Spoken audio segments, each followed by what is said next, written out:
commence en fin de journée ou l'autre. Je suis avec ma copine, on est posé dans le studio. Elle s'apprête à rentrer à la maison et moi de mon côté, je devais passer une petite soirée posée tranquille avec Théodore. Donc ce qu'elle fait, c'est qu'elle part récupérer sa voiture dans le parking du local. Moi pendant ce temps-là, je fais ma petite vie, je commence à taffer sur le PC, je fais du son. Jouez à un jeu gratuit qui vous fait en 30 secondes. Et là je vois un appel, c'est ma copine. Vraiment 10 minutes après qu'elle soit partie. Donc je me dis putain chelou, je décroche.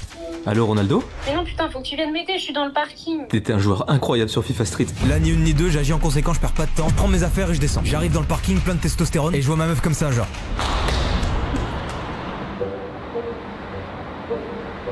Tu veux pas attendre d'être à la maison?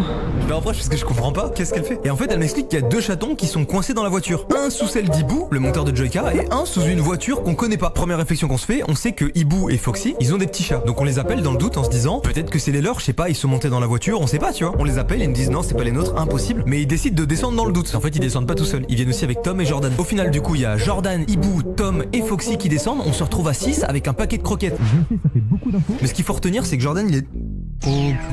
Mais ce qu'il faut retenir, c'est que Jordan est descendu en chaussettes. Et ma copine est persuadée qu'un des deux chats est monté dans une Twingo qui est garée dans le parking en passant par dessous la voiture. Donc du coup on cherche et tout, on trouve pas, on se dit putain il est où, c'est pas possible, il peut pas disparaître, il peut pas se téléporter tu vois. On reste un petit moment et là il y a le propriétaire de la Twingo qui finit par arriver. Donc je recontextualise, on est 6, à peu près tous la vingtaine, autour d'une voiture et le mec arrive et il voit on est tous autour de la sienne. Pas simple de désamorcer une situation comme ça.